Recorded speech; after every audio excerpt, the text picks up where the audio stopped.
So welcome, ladies and gentlemen. Here is the first of two podcasts that concern the Congress of Vienna and the Congress system. So one of the results of the Congress of Vienna will be this Congress system, and we're going to trace it from 1815 to 1848. That's the next podcast.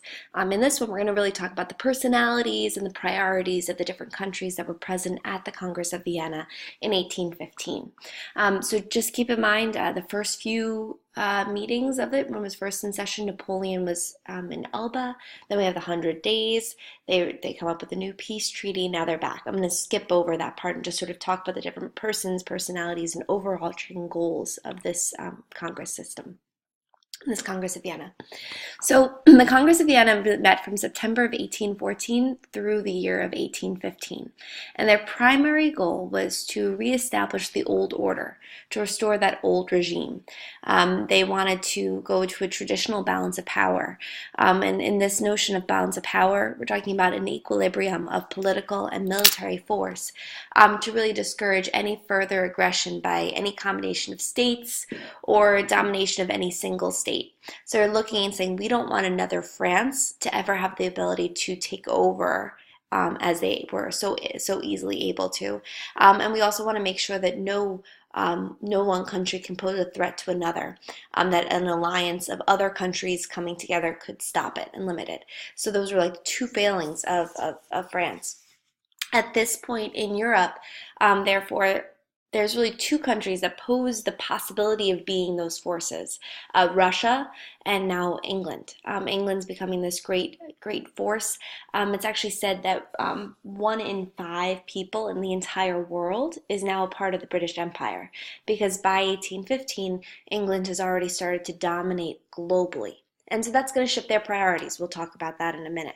Russia is viewed as this new threat that Europeans never really took seriously, or maybe they had taken seriously, but didn't really consider with a lot of depth until 1815, when Tsar Alexander was able to defeat Napoleon, and he was given credit for that.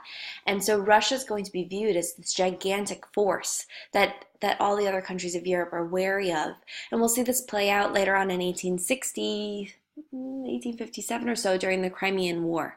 And at that moment, when Russia loses, that's when Russia sort of loses some of its credibility among the other powers. So that all plays a major role. So to maintain that balance of power, certainly goal number one.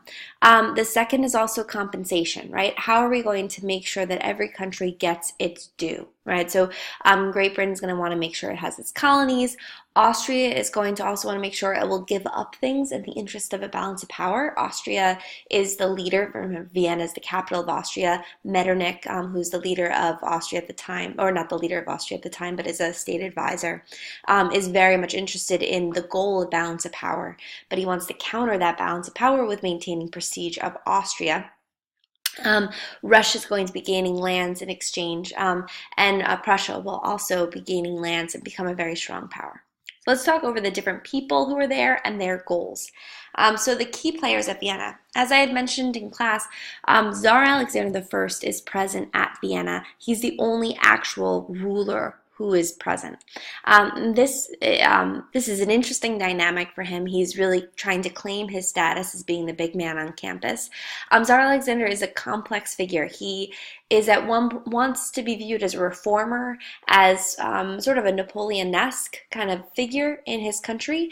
At the same time, he is afraid of liberalism and nationalism, just like any of these other countries. It would threaten his position and power in Russia.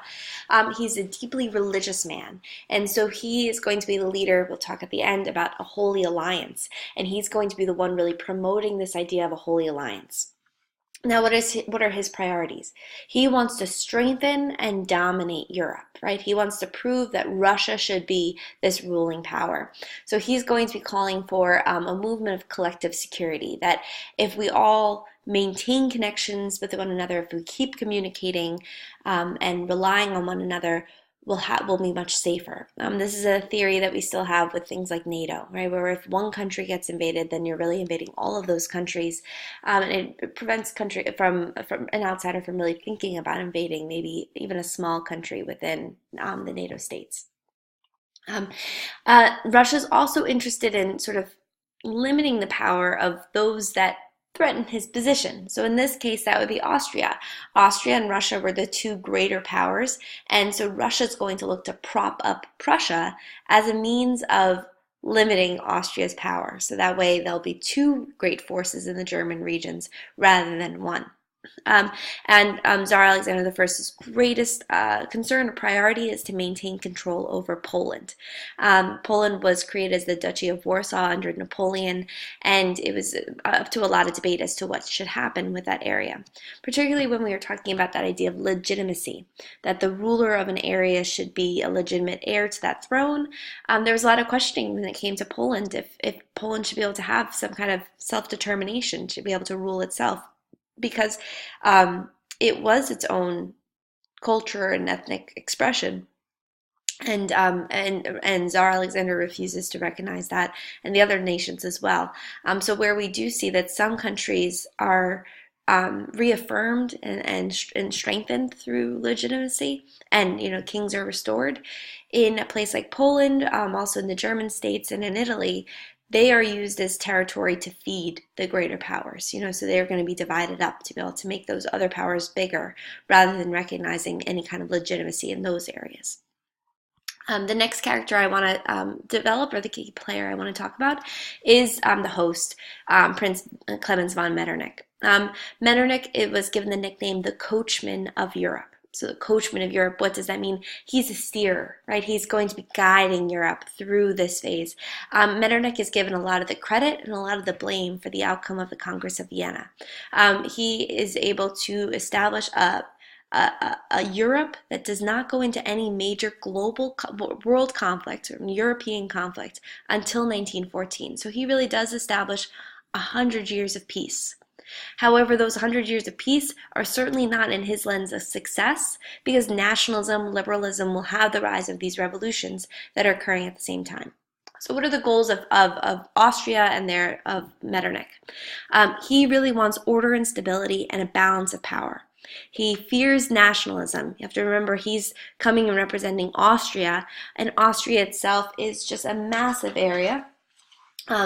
Austria is itself ruling over 11 major nationalities within its own state, which includes states like Hungary and Poles, Hungarians and Poles. And those two used to have their own independent states. So there's even the history there of claims of a nation. And so for him, nationalism is a major threat to the stability of his empire. At the same time, we start to see the rise of German nationals in Austria and Italian nationals in the Austrian Empire, but also claiming the desire for a unified state. So for Metternich and for Austria, nationalism is the worst of the worst, the greatest threat to try and swallow. So it was viewed that Austria was just too big, too diverse to really allow any liberal voices or to allow for the establishment of representative government. Austria's goals in terms of dynamics with others. Austria does not want Prussia to get Saxony, which Saxony is on the western border of these Germanic states. Prussia felt rightfully inheriting that for its contributions in the war effort against Napoleon, but Saxony, giving Prussia Saxony would give it a lot of power, a lot of strength, and also a lot of resources. Saxony is a rich area of a source for raw materials.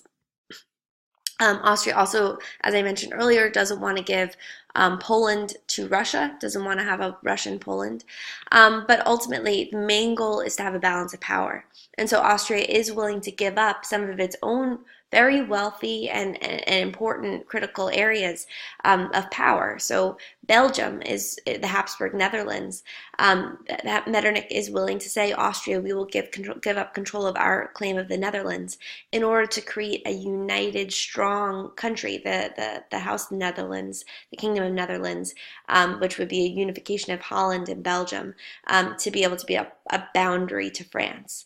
And so Metternich is willing to give and take in some pretty major ways. Just as an aside, that Kingdom of Netherlands ends up really appealing to England, and England looks at that as a close ally. They're both traders, they both have similar histories, and it was also a way of appeasing to England. So transitioning to England, England's foreign minister was Viscount Castlereagh, and he is from for Britain. And Castlereagh's goal, as he said it himself, and I quote, his goal is of Vienna not to collect trophies, but to establish peace.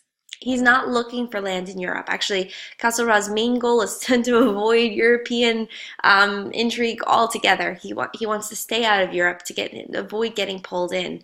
But he does not want to see a very strong Russia. So he's looking to not have Russia have a Poland, to be able to have a united Holland and Belgium, to have that close ally, as I said earlier.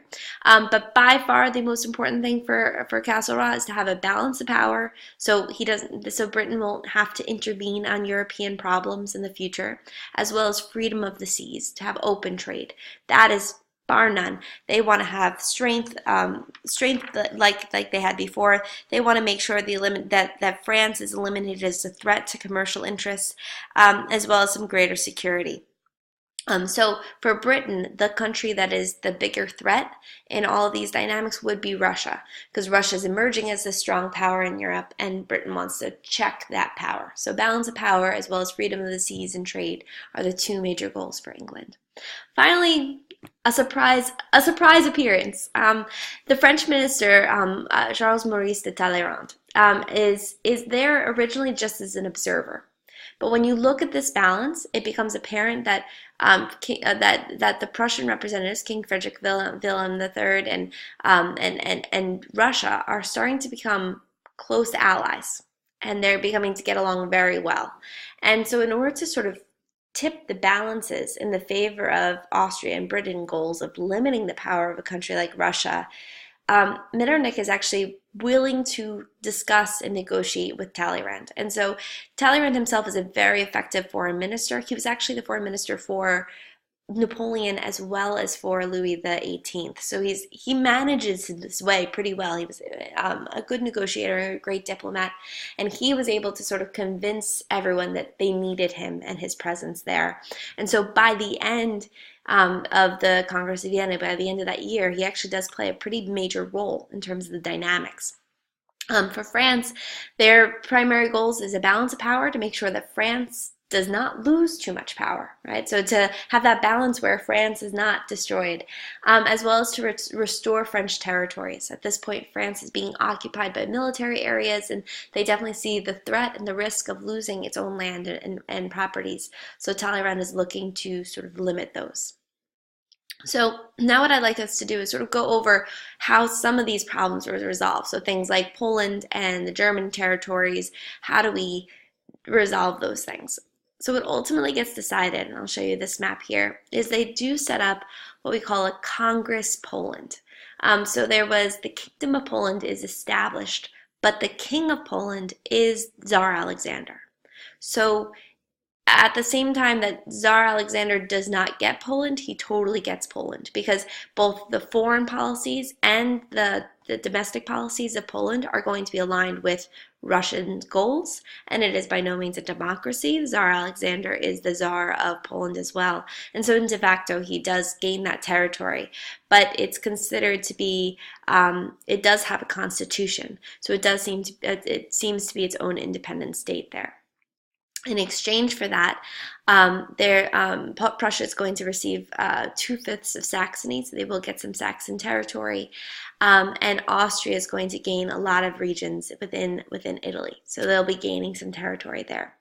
And then, of course, Belgium, as I mentioned earlier, goes to Holland, becomes this was really what was the old Dutch Republic. It gets restored as the Kingdom of the Netherlands, and it's not nationalist, it's not liberalism, and we'll actually see nationalism will lead to the independence of Belgium later on.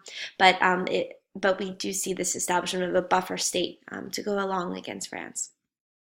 And then we also then have the restoration of legitimacy. The Bourbons are restored to France, and we have Louis XVIII. In Spain, the Bourbon king also is restored there. We have the Kingdom of Piedmont and Sardinia becoming a new, fairly strong kingdom that represents sort of an Italian state of sorts, and that kingdom, the Kingdom of Piedmont and Sardinia, will be the roots of Italian unification later on. Now, as for Germany, The German states, by the Act of the Confederation, signed in June of 1815, a German Confederation is going to be set up as a replacement for the Holy Roman Empire.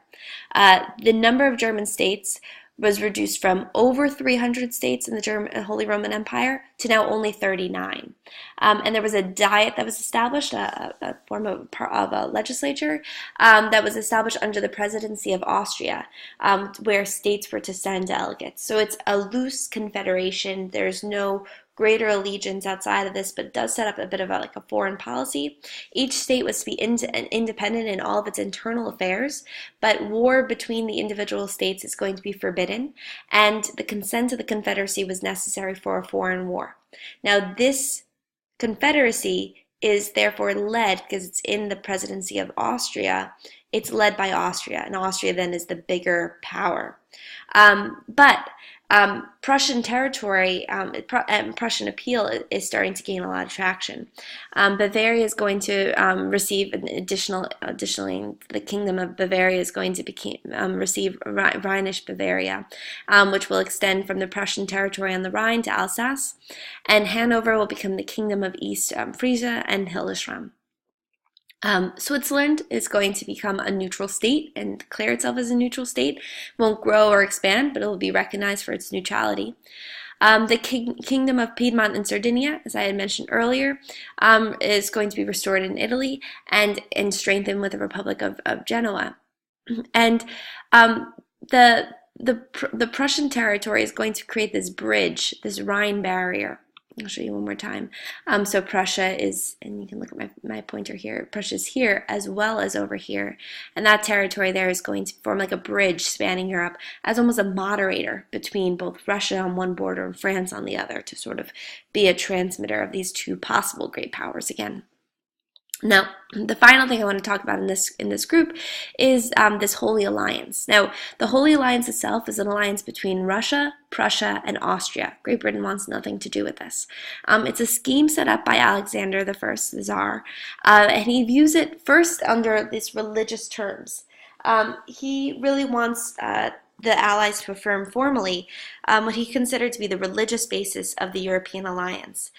He was a deeply religious man who even sometimes as he got older is going to lapse into almost like a mysticism and become a bit more reactionary and be a bit superstitious there. But he asserts that the relations of European sovereigns should be based upon the sublime truths, and I'm quoting here, upon the sublime truths which the holy religion of our Savior teaches.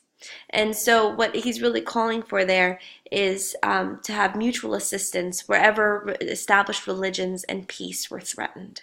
So in moral claims, the Holy Alliance ends up becoming a justification for any actions of repression against any liberal or nationalist movement, under the fact that they'd say, oh, it's threatening religion. So it asked all monarchs to sign this statement to uphold the Christian principles of charity and of peace. And what's interesting is all signed, with the exception of the Pope, who refused to sign any form of a treaty with Protestants, the Sultan of the Ottoman Empire, and Great Britain, who described it as a sublime piece of mysticism and nonsense. Liberals considered this Holy Alliance an unholy alliance of monarchies against liberty and progress. But the Holy Alliance becomes the basis of the Concert of Europe. The Concert of Europe's goal was to preserve the Vienna Congress and states sort of playing out its own national interests, instead playing out its national interests and trying to lead with one another. So the Concert of Europe is another phrase, but what the next podcast is going to discuss that Congress system. The Congress system, although it never really was a formal system, it was this idea or this belief that diplomats felt they should stick together in peacetime to preserve the peace. And it was sort of a gentleman's agreement, verbal. There was no constitutional or any formal signed alliance.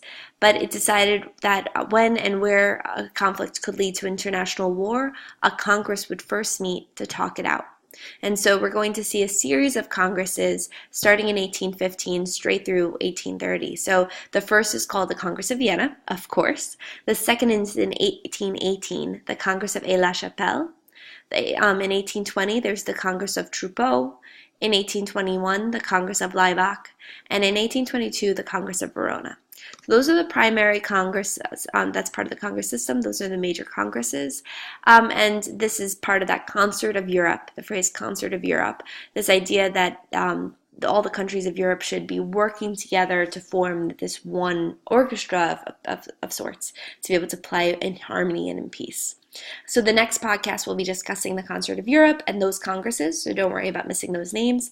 And we'll talk, but you'll be having a quiz next week on this material, so be sure to take some notes on this and complete the sheet I posted along with this podcast. Have a great day. Bye.